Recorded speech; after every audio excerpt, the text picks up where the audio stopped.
All right, we're back for another episode with Tim and with I'm Tim Dunn and this is Jimmy Wilkins. Jimmy, we're going to first talk about Brady's hand. That's been pretty much a big topic over the course of this week. You know, he reports coming out that he cut his hand on a that he did cut his hand. In fact, on while practicing on someone's helmet.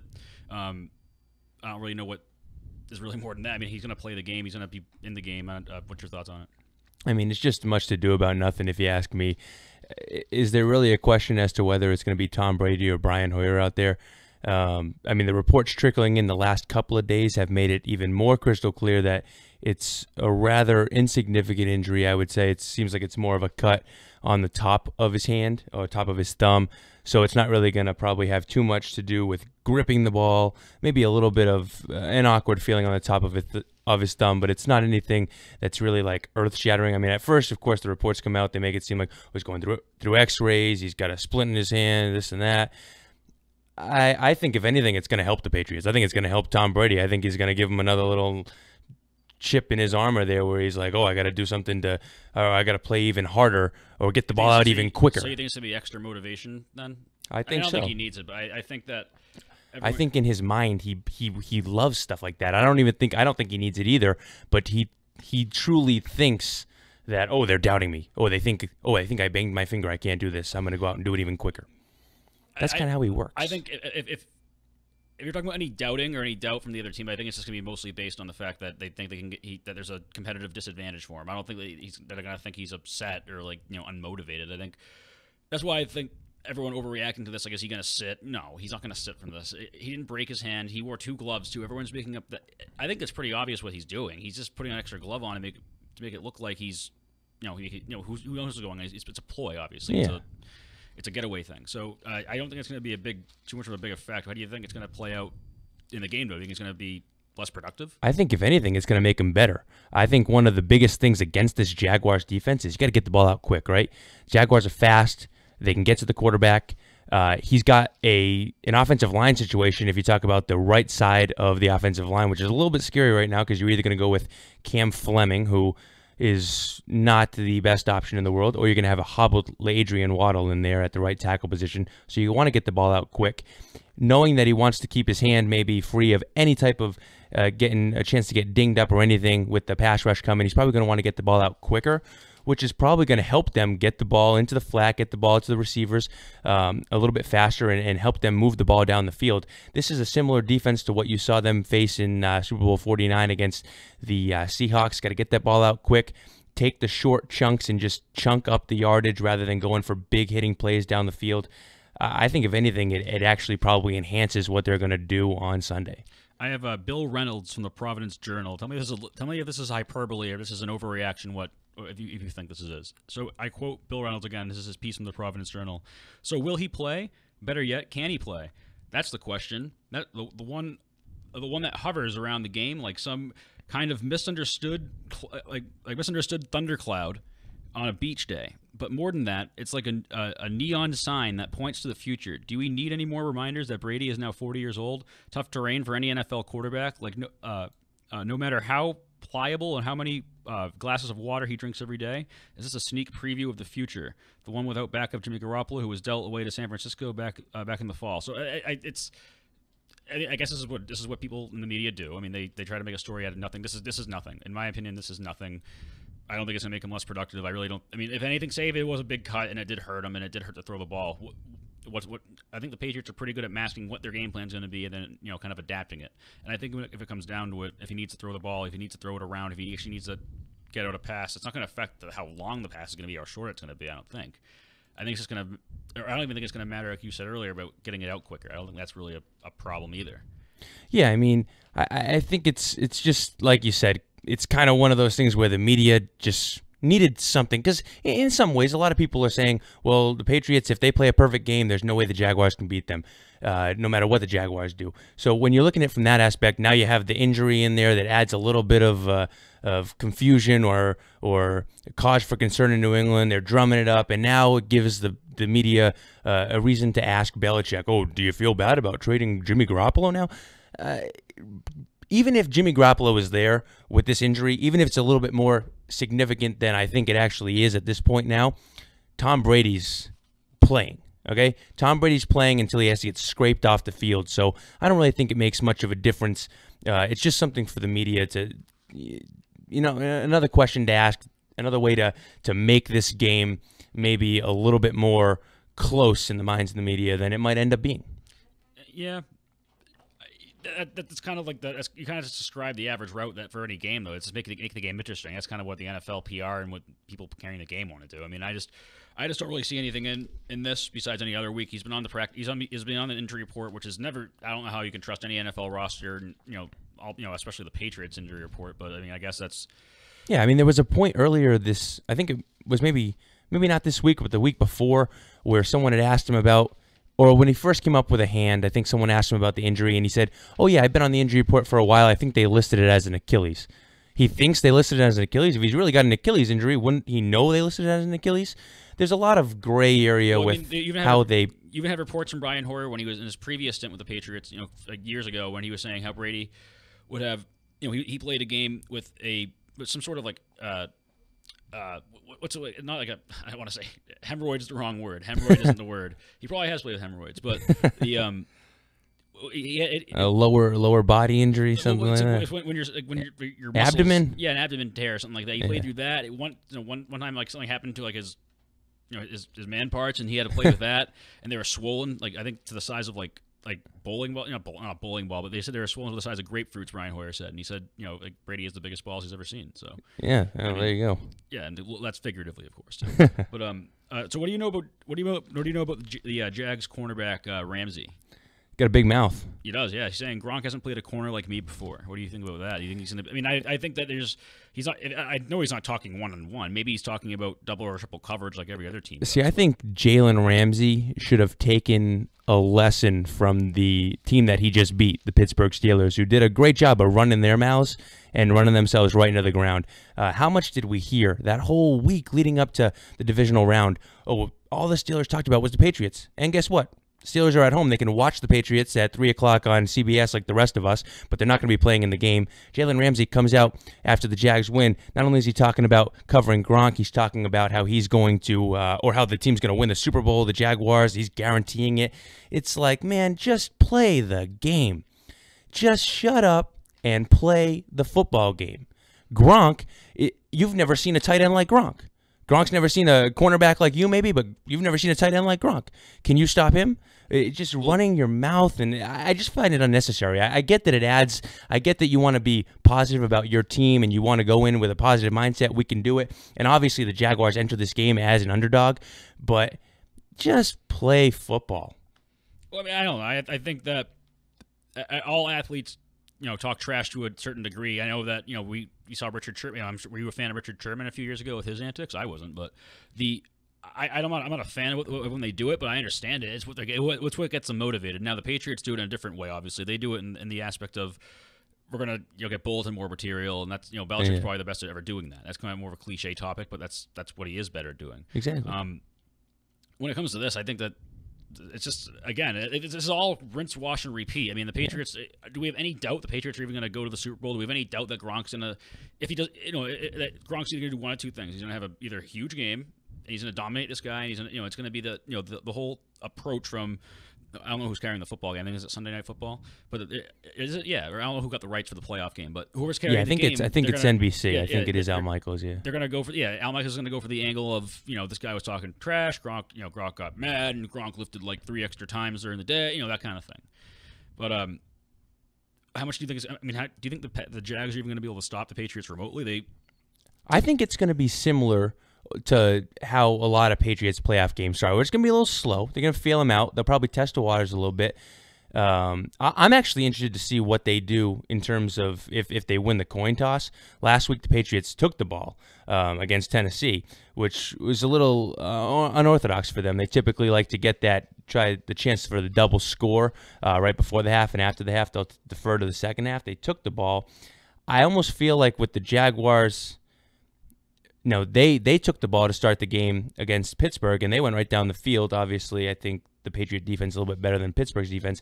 I almost feel like you put the ball in Jacksonville's hands, see what they can do offensively. I think the Patriots might start out a little bit slowly, maybe 1 or 2 drives where they don't do much, feel it out. But I think once they get it going, I expect the Patriots to get into at least the high 20s in terms of points. I'm not expecting. It's not like this isn't a game like a regular season game when we're going against the 2006 Jaguars. They're impressing. I mean, they beat the Steelers. The Steelers were. They're the only real threat I saw in the AFC. I don't think I watched a Jaguars game this entire season until the Pittsburgh game. Yeah. So it's not. It's kind of like I look at it as kind of like, oh, it's cute. Here comes the cute little Jaguars. Look at them. And I think it's going to be along the lines of like 37-16. I think once the Patriots get rolling, they can. I think any defense as we've seen, even with down 23-8, in the Super Bowl, I think we've seen that they can kind of surmount any real defense. Yeah, I mean, my prediction is 30-13. I got it in the Pats preview blog. I just don't see the Jaguars scoring, and I don't see I see the Jaguars doing some things well, but barring the Patriots doing very unlike Patriots things, putting the ball on the ground or Brady throwing a couple of questionable picks, I don't see how the Jags can keep them out of that high 20s to 30s range, and I just don't see how the Jaguars put more than 1 touchdown on the board. I think they're going to get maybe even a late touchdown. I think it's going to be over by halftime or at least a wide gap by halftime. I think the reason why that the Jaguars are so surprising in the Steelers game is because, as you said earlier, the Steelers defense. You said the Patriots defense is better than the Steelers. Yeah, that's an obvious point. The sky is blue. Also, the Steelers defense is terrible. It's atrocious. And for the last few years, I'd say the better part of the last 10 years, honestly, it's been atrocious. It hasn't been ever since really like 05, 06ish. That was the real steel curtain defense. Well, and the big problem with the Steelers too. A lot of teams is that they don't change. Like the Patriots will change. They'll make adjustments when things don't go right or they have a series. In this era. When things don't go right, they'll find a way to adjust, whether it's at halftime or whatever. They'll find a way to do something. And also the Patriots will go into a game and they'll say, this is, if you have 4 guys that are talented, we're going to take at least one of them away. We'll take one guy away. What did they do against Tennessee? Derrick Henry was the big threat. That's every game. That's every game. Derrick Henry away. That's obvious. I'm trying to focus more on the Steelers of the fact that when their defense has been atrocious. That's one point. 2, also I was going to ask you how kind of pathetic is Mike Tomlin too? Getting his team ready to play the Patriots. This is the same thing they did, and I'm not trying to be very cliche about this, but it's the same thing they did in 2001 and 2004 with the Patriots when it was Bill Cowher's team.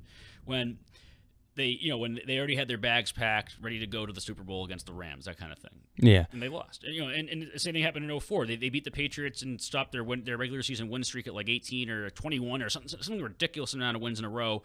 And then they thought they're going to go to the Super Bowl again. The Patriots, beat them in the AFC Championship or whatever round it was. Yeah, I mean, Mike Tomlin long for me has been one of the dunces, the true dunces of the NFL.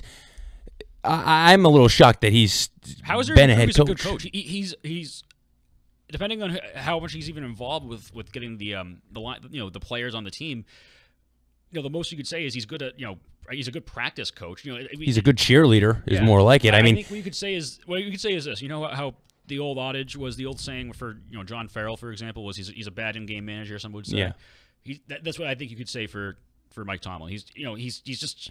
He always he craps himself. I mean, it's really the only way to say it. He did it against the Patriots. They did it twice in a row against the Patriots, against the Pats at home, coming off of the Super Bowl 49 win.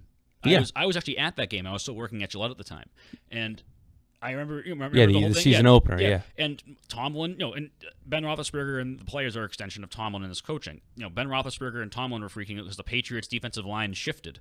Yeah, I didn't realize that was illegal. I mean, is that illegal? For a defensive line to shift? But again, it's just one of those things where, I think he definitely struggles in game, but I don't think he does that well. I won't even give him as much credit as you to say he's a good practice coach. I think if you look at what have the Steelers been the last couple of years, they've been a very strong, powerful offense and a crap defense that beats other crap teams but doesn't show up against good opponents. That's why I related success to anything of just putting the players on the field, getting them physically at practice on the field, because it's pretty much even riding the coattails of Antonio Brown, fading out Ben Roethlisberger, who's an MVP who's going to be in the Hall of Fame, by the way. Yeah. And not MVP, that was stupid. In the Hall of Fame, going to be in the Hall of Fame, and Dave Le'Veon Bell. It's off those three coattails. Yeah, I mean, it's kind of hard. Like I've always looked at it with him that it's really hard to not have a good team when you have the guys at the skill positions that he has. Like Roethlisberger is obviously taking a step back the last couple of years, but still a very good Hall of Fame worthy NFL quarterback, right, throughout his career, Super Bowl champion. Antonio Brown, maybe one of the most electric wide receivers of all time. Le'Veon Bell, the things he can do in the backfield, plus there's other receivers there that have been very good through the last couple of years. But like you give those guys to Belichick, and Belichick probably does 10 times more than what Tomlin's been able to do. And this conversation's been had before, and it's kind of changing gears from the Steelers, and I know it's kind of going in different directions, but this is what's also interesting to me as well, is it's kind of silly for other teams, and I always say this for all sports, but it will focus on football. Isn't it just silly how teams kind of just don't try to photocopy? If I was a coach, I got hired tomorrow, I would photocopy what Bill Belichick does. I would write down exactly what he does if I learned it all from him. That's why I'm sure players and coaches are pumped to go to the, or not pumped is not the word, but are extremely grateful to go to the Patriots, whether they're drafted there or sent there. Yeah, and one of the things that's always been actually interesting to me is all the guys that have left New England, right?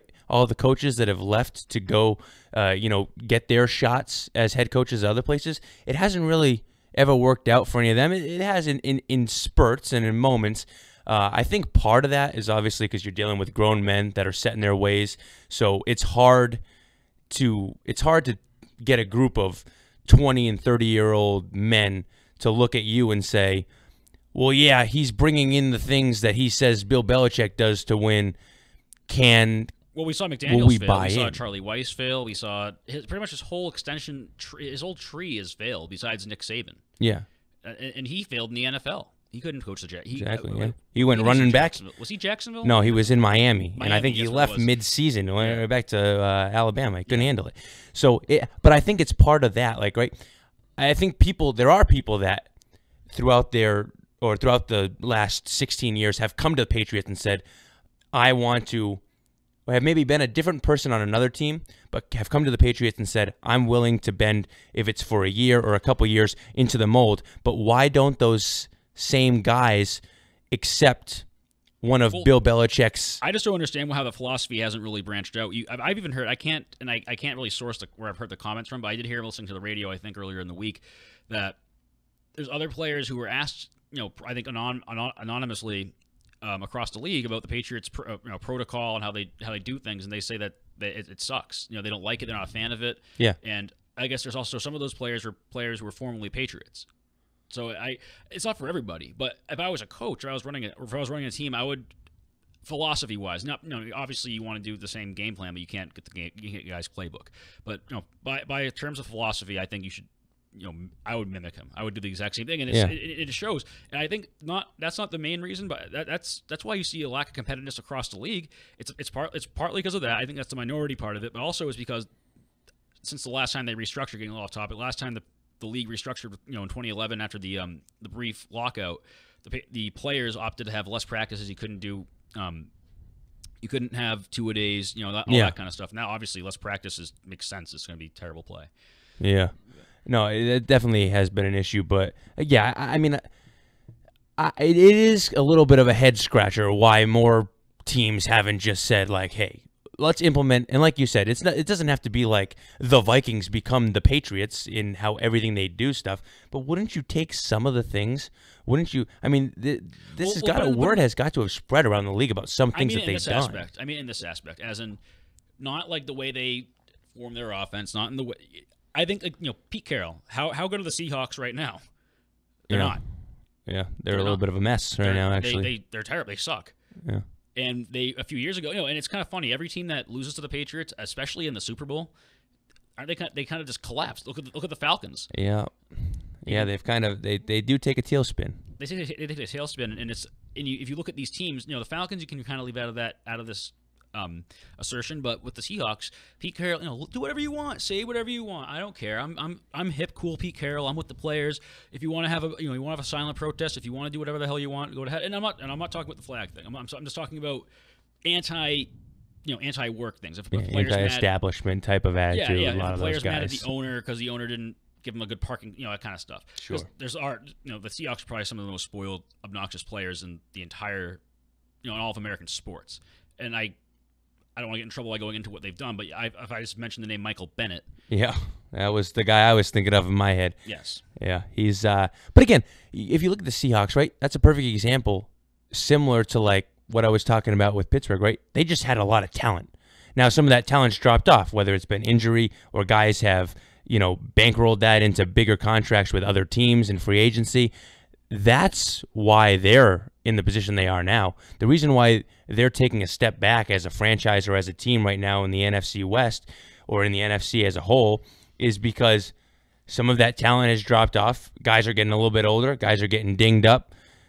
You're losing people to free agency because they're signing big deals elsewhere when their rookie deals or whatever deal they were on runs out.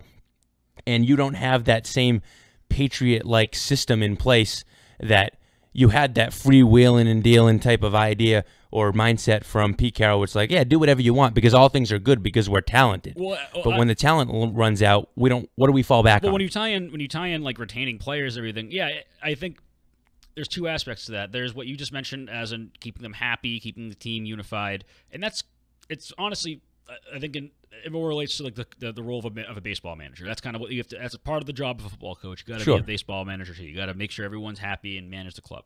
The other aspect of it that people don't have and other coaches don't have the opportunity for, which I don't knock them for because I can't help it, is that Belichick runs the organization. Yeah. What we talked about last week with the Garoppolo trade really was the only time that, allegedly or if so or not, Kraft stepped in and said, you got to trade him. Sure. But even if that's true, that is the only time as far as we know. So yeah. I think that teams are missing that aspect to just being successful. With the Jaguars, I think they're honestly probably the closest team to what they're, by philosophy, closest to the Patriots. They really are. I mean, and also it's kind of funny how history is kind of repeating itself. You got this whole thing in San Francisco with Garoppolo, kind of the same story with Brady. He was on, he was a backup, and Brady didn't get traded, but Garoppolo started as a backup and had to wait, and there's a star in front of him. And Jacksonville's kind of the same thing as the Patriots. They beat some pretty good teams this year. They made it to the playoffs, and just like the 0-1 Patriots, they kind of found their stride. They're, and the Patriots before 0-1 were the laughingstock. They were the Jacksonville Jaguars. That's who they were. That we're looking at right now was the Patriots. When we were very little kids and even before we were born. Yeah, I could kind of buy that. I could buy that a little bit. Yeah. I mean, Patriots had a little bit more success in the late '90s than I think the Jacksonville Jaguars had recently. But yeah, I get what you're saying. They're going from a team that really didn't do anything to now they're on the precipice. Like if they beat the Patriots, they won't. They won't. But if they do, they're a team that for the next, you could see them, especially since they're built like on defense, right? And all they really need is to find someone who can have a pulse like Blake Bortles does. They should be a good team for years to come, right? Blake Bortles sucks. He's terrible. Yeah, I mean, and I think he's a free agent this year, so you switch him out for somebody else, and you have a pretty good team, right? You got a good running back. You need a quarterback, though. Yeah. You need a quarterback in this league. Yeah. You do. But you're right. No, you can get more players. They do need, look at the Browns. You need a quarterback. That's just plain. Quarterback's got to be worth one win at least, right? What? The quarterback's got to be worth at least one win, right? Or the Browns, they didn't really have a good quarterback, no wins. There's your answer. Well, right, yeah. I mean, they've had like 60 quarterbacks in the last 20 years. Yeah. You kind of have You got that nice jersey, right, with all the names on it. So we got the Jacksonville Jaguars coming to Gillette tomorrow. What did I say, 36-17? Yeah, 36-17. What do you have? 30-13. 30-13. I think it's going to be 2 field goals, a touchdown. I think the Jacksonville Jaguars, I think the touchdown comes late. I think the Patriots are rolling by the third quarter. I think it's the writing's on the wall for Jacksonville. I think it's going to be like 12 safeties and no, but it's going to be it'll be it'll be good to watch as the Patriots, but other than that, nothing really interesting. I think it's going to be a better game than the Super Bowl would be. I'll give you that one. Then the Super Bowl coming up. Like if the Patriots, well, that's a good point. I think the Jacksonville Jaguars are the best potential opponent remaining for the Patriots. No, that's where I disagree. First of all, right now with these teams, it's all about the Patriots. The Steelers are still, think about it. What for me as a fan, I'm mad. That's why I'm mad at the Steelers. I wanted the Steelers to be in Gillette this weekend. That's why it's better for the story. Brady versus Roethlisberger. You have that matchup going on again. You have two legit teams. And the Steelers are on their best night. Obviously they proved they suck this year, but on their best night, it's not like, even though the Patriots also dominate at home, they're still probably the closest threat you could think of. Jacksonville. Yeah, well, and their offense can score. That's the difference. Like Jacksonville, right? For as good as their defense is, and as much as I think that there's a quarterback who literally can't throw. Yeah, they have a chance to neutralize the Patriots with their defense, right? But if you can't score, you're not going to win the game anyways. At least the Steelers provide like a little bit of a thrill with like, hey, it might be a shootout. Yeah. So you take I did kind of want the Steelers to be here too. Also, I just wanted to crap on the Steelers again. I think it's great when the Steelers come in with their chests puffed out and just all the bravado in the world. And well, yeah, any team. But I just think think what the NFL's thinking from a ratings perspective too. What would you rather have? I mean, obviously the Jaguars, people are interested. It's kind of this little comeback, the little engine that could team. But it would have been way better to have the Steelers be at Gillette tomorrow. I think so, from a rating standpoint, and the fact that now going into this week, if it was Steelers Patriots, you have the potential for it to be Steelers or Patriots versus either Eagles or the Vikings instead of who. Imagine if Jacksonville made it and they're playing. Who would watch a Jaguars Vikings Super Bowl or a Jaguars Eagles Super Bowl? The only thing you'd have if you're the NFL, if the Jaguars win, the only hope you'd have is that the Vikings win, and you could go with the storyline of the first home team to play in their home stadium for the Super Bowl, which would be the Vikings. But that's really all you'd have to really drum up that game. Jacksonville versus Minnesota in a Super Bowl is terrible. Very bad. It's just so the league has to be really open. What it is. It's a Thursday night football game. It is. That's what it is. That's actually what it sounds like. They should put them in the ugly color rush uniforms. That's what they're probably going to do anyway. Yeah. But and also not to say that and that's just the Patriots effect right there. Even the Steelers too. If the Patriots more so, they get the biggest rating Super Bowls. If it was Patriots versus Vikings, which it could be, or Patriots versus Eagles, which it could be, then that's already right. It's the nemesis. You got to bring down the nemesis. Yeah. All three of these teams that are all three of the four of these teams, excluding the Patriots, three of the four are striving for. The Eagles haven't even won a Super Bowl. I don't think. Right? They haven't won. Yeah, I don't think so. No, they haven't won anything at all. The Vikings, have they? No, the Vikings, their best chance was 99. They were 15-1, and then they lost to Atlanta on like a field goal in overtime. And ever since then, it's really they've kind of been the heartbreak kids in terms of like losing in traumatic fashion. And Jacksonville can't even fill in their first row of the stadium. So I mean, they haven't done anything. So it's kind of weird, because at least you had threats. At least in 2014, you had the threat of that tough season. You had that 8-game stretch in the middle of the regular season in 2014 when they had all those. They had a few injuries they had to go through. Gronk wasn't completely healthy during the whole season, and they had the Seahawks in the Super Bowl. Yeah. And the last Super Bowl was obviously unbelievable with the actual game itself, but then they played at least a legitimate team in the AFC Championship. Yeah.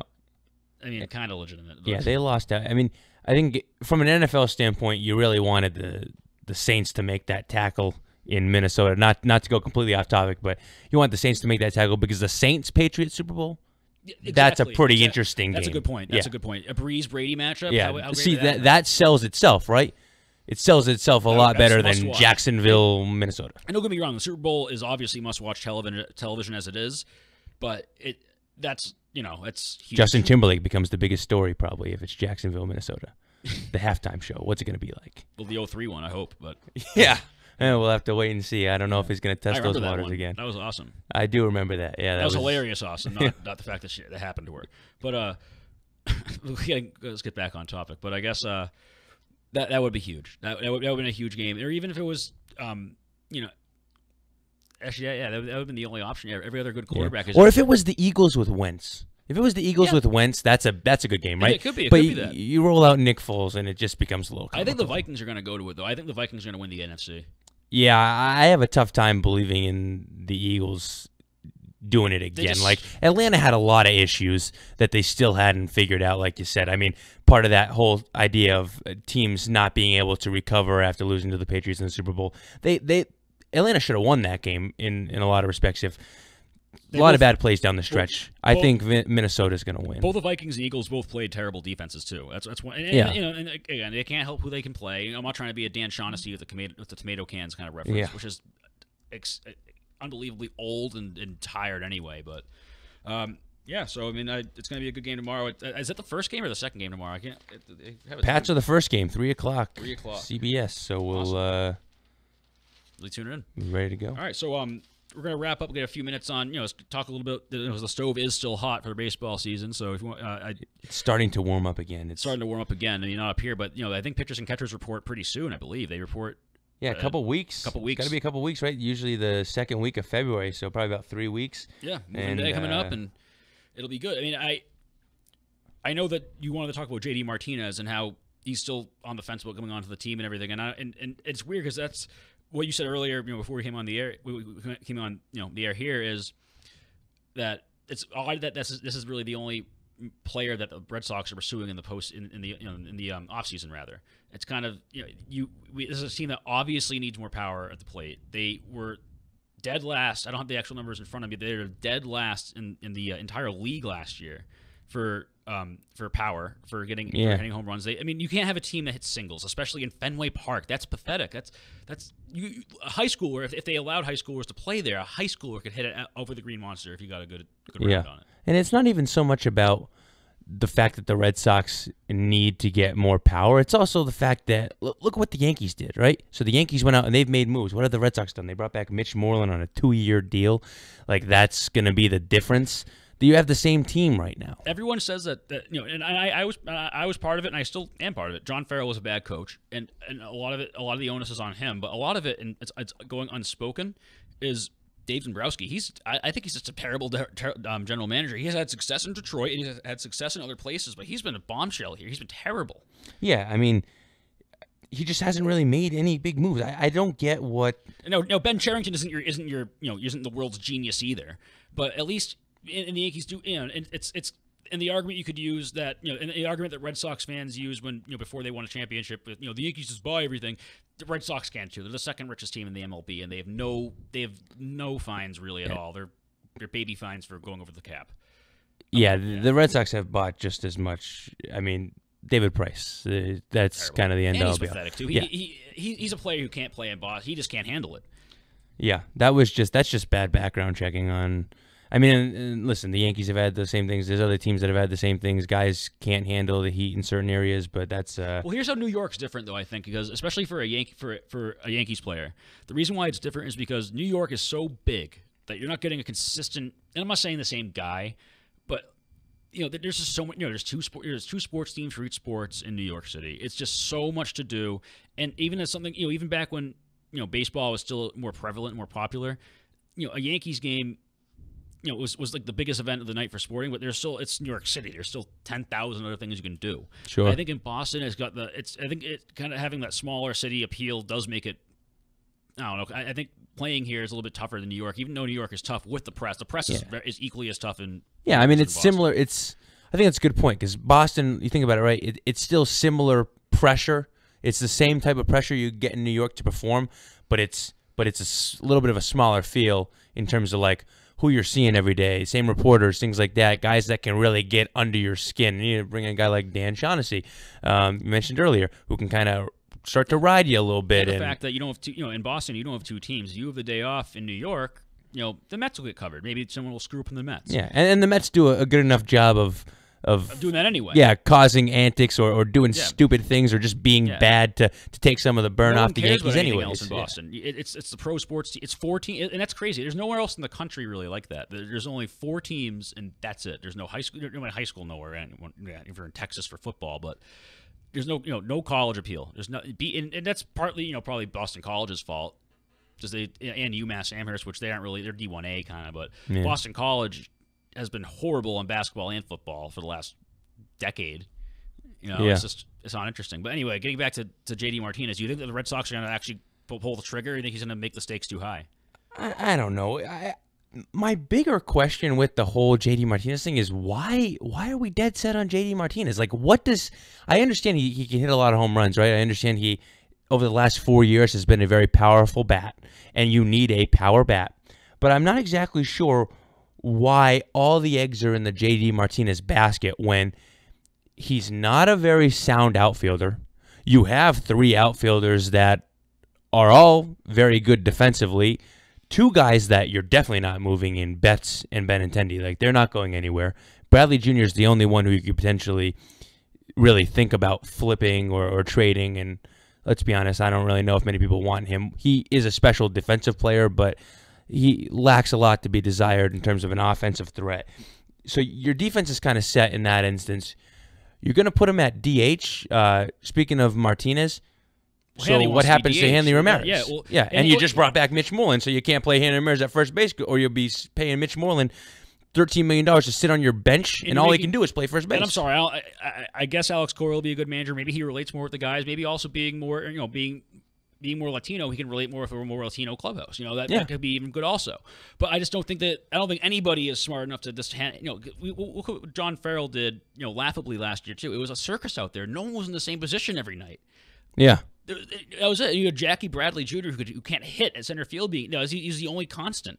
Yeah. It was, and I don't know. I just they're focusing in the wrong areas. Yeah, they need to get power, but it doesn't mean that power is resorted to the DH. I mean, yeah, JD Martinez can play right field, but we already have a million right fielders, and it's funny because we got all these utility guys like Brock Holt, hell of a player. I love Brock Holt. He can play anywhere. He can play shortstop, first base, catch, wherever. He'll play anywhere, anything you want to do, anytime. But not a difference maker though. Not a serious. What are you going to get for him in a trade?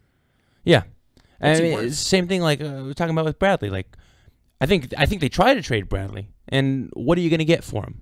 Like, can't hit. Yeah, what are you going to get for an outfielder who, can cover a lot of ground and is a very, very good, one of the better center fielders defensively in the game, but he's going to hit 210 with like 15 homers and 60 RBIs or something like that. Not to say in the MLB too, and I started kind of having this feel to it, and I would say this when I was younger in school and talking baseball with my friends. Just this whole appeal with like being a star defensive player, it's kind of started with Torrey Hunter, I think, at least for our generation, right? Sure. And I always say is that in the MLB, really good defense, in the best defense, even with Euclid when the Red Sox had him for, like 4 years in a row, he had like gold gloves and stuff. He didn't even commit an error for 4 years in a row. It's nice, but it's also kind of expected. You're in the MLB. And what are the grand totals per season for errors? Some people have 0. Some people have like 3 errors in a season, and that's kind of like, people remember those errors. Well, and there's definitely been a movement towards the analytic side of baseball and looking at things like defensive metrics and valuing those things more. But I get what you're saying at the end of the day, where like, as long as you're not completely atrocious in the field and like an automatic error every time, people want guys who can produce at the plate more than they want like a stellar outfielder or a stellar second baseman. What do people remember Derek Jeter more for? The fact that he was an amazing shortstop, or the fact that he got 3,000 hits? Yeah. See, that's a good point. I mean, he a little bit different because he did make some big kind of marquee plays, but would you say that Alex no one thinks of Derek Jeter and the first thing they think of is like, oh, he won 3 or 4 Gold Gloves, whatever it was. But that's also and that was I guess talking because we're mid-20s, so I guess when we were kids that was the big talk, Nomar versus Jeter kind of thing, right? And that's great, but also, again, Nomar can make those plays. Alex Rodriguez at the time can make those plays. There's players right now who can make those plays. No one, very few players can hit 3,000 hits. And again, and actually, a really good example of this is going a little bit off topic, but we're in the swing of Hall of Fame balloting for Major League Baseball, and one of the guys who's really on the bubble, Omar Vizquel. What is Omar Vizquel known as? An extremely slick glove man, a guy who can make pretty much any play, but not a great hitter. And why is he kind of on the bubble in terms of being in the Hall of Fame? Because at the end of the day, no one really cares if you're the greatest defender of all time if you hit 245 and every inning we're has an 3 outs. Average or marginal player at best. Every inning ever played in baseball has had 3 outs. Not every single inning has had a hit. Yeah, that's true. It's just a harder thing to do. It's a harder thing to do. It's more impressive. That's it. That's really it. I mean, that's also in retrospect too. That's why Manny Ramirez, his lack of defense was so accepted, because he was the last player besides Ortiz. Actually, he did it more than Ortiz to actually play out be worth his contract. He was worth a lot of money, but he produced. Yeah. At the plate. There's a tweet right here from Michael Silverman from yesterday at 3:20 about, it says, source, Red Sox offer to JD Martinez believed to be roughly $125 million for 5 years. $25 million a year they want to give JD Martinez to come over here. That's a guy that's a DH in your ballpark. He's not going to play the outfield, or not really. I mean, he might spell guys here or there, but he's a guy that's a DH and a guy that, yes, has had 4 solid years, but was a late bloomer in terms of really becoming something in the major leagues, and 2, is going to be 30 years old. So, yeah, he's not going to be terribly old at the end of a 5-year deal, but is 35-year-old J.D. Martinez going to be worth $25 million? Before I give you this fact, let me ask you a question. Do you think that J.D. Martinez is the same player as, or as good as Mike Trout? Or I'm sorry, Josh Hamilton. I'm sorry. Well, I don't know. Hamilton's a weird case because he had a very high peak. At his peak. At his peak, Josh Hamilton's a better player. If you put the 2 peaks together. So let me stop you there real quick. Yeah. This is the second part of Silverman's tweet. That's what outfielder Josh Hamilton got from the Angels 5 years ago, which is 2013. Okay. So in 2013, Josh Hamilton, do you think that, and again, that was when he was still producing. I mean, I think he relapsed, like 14, 15? Yeah, I think it was shortly thereafter, but he was still coming off of good years in Texas. So, I mean, if we use that as the basis, we'll say that the Angels gave him a good deal. Because I remember that signing. I remember that it was huge. Remember, left the Rangers and everything. And if we say that's the standard for what that X player should be, I don't think J.D. Martinez touches that. Yeah, I don't think. He's not worth that. And this is the Red Sox problem. This is the problem that when the Yankees were at their peak, and what Steinbrenner did magically was that they had all the money and they knew how to spend the money. And they knew how to save money. The Red Sox, they just spend. It's unbelievable. They just don't care. Yeah. They spend so loosely. I mean, look what they did with what's his name? The player from Cuba or wherever the hell.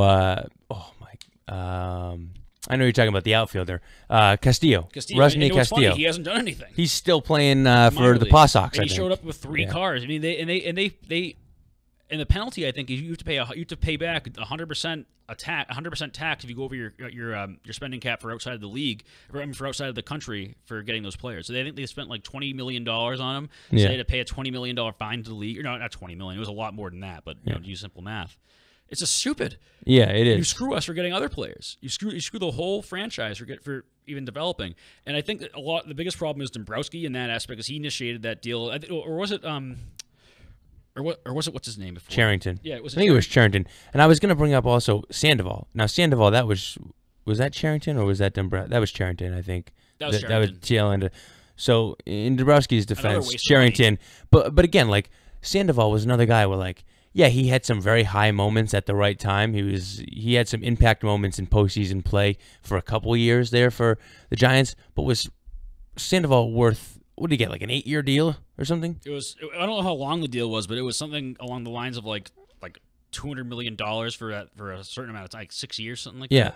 Yeah. And looking back, really thinking about it, was he ever gonna be worth that? There's obviously hindsight's 20/20, but there's no thing. Sorry, I keep adjusting my seat. There's no real logical reason you could say to get him. And look, and this is what Charrington is what Charrington was looking at. Is what he was thinking. He was either his reason for getting him was he was clutch in the postseason. He had 2 big, and that's true. He did have 2 big hits in the World Series and walk off in one of the games that he won for San Francisco. That's true, but during those seasons, he wasn't that great of a hitter. I don't think he got 300.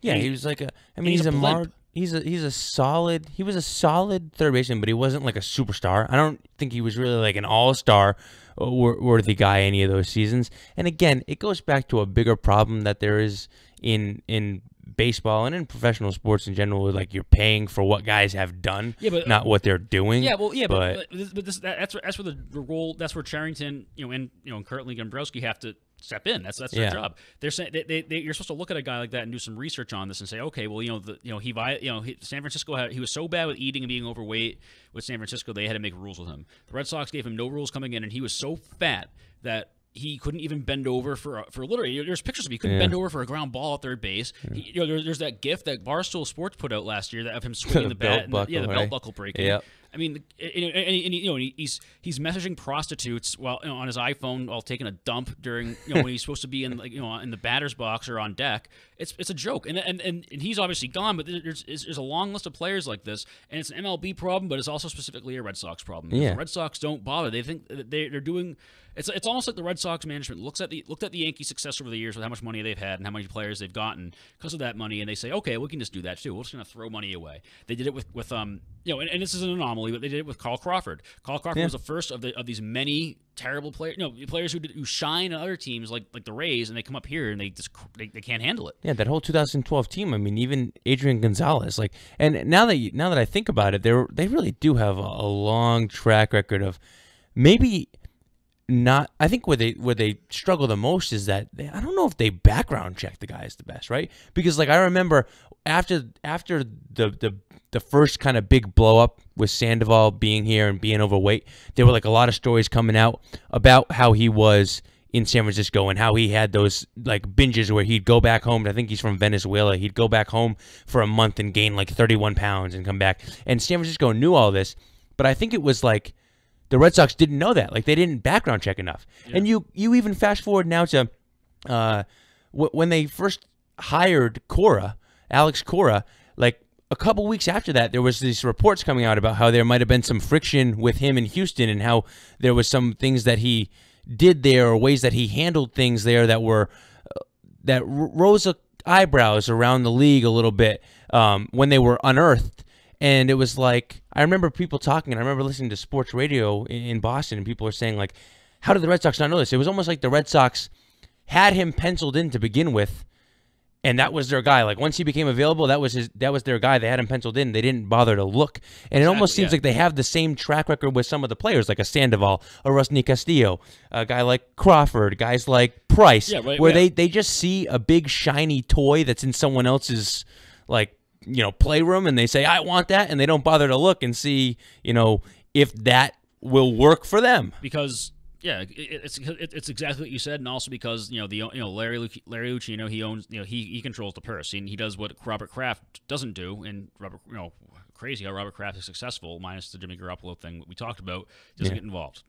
I'm the owner. I handle the food and the beverages, and I handle the people's parking. I'm letting the baseball guy handle the baseball. Yeah. So it'll be interesting how it plays out, but I think we should probably wrap it up now. We're gonna come back next week. We'll continue some Red Sox preseason talk because it'll probably be. We're getting closer to the swing of things. Maybe JD will be there. Who knows? The AFC Championship. Get ready for the Super Bowl. The Patriots are going to go to Minnesota. It's going to be freezing up there. I don't know why they're going to. We'll talk about the NFL's choice to probably go. What's a dome? It's a dome, but it's also for vacation. It's just a location thing. All those rich guys, but we'll talk about it next week though. All right, Jimmy. Have a good weekend. Sounds good. Take it easy. Yep.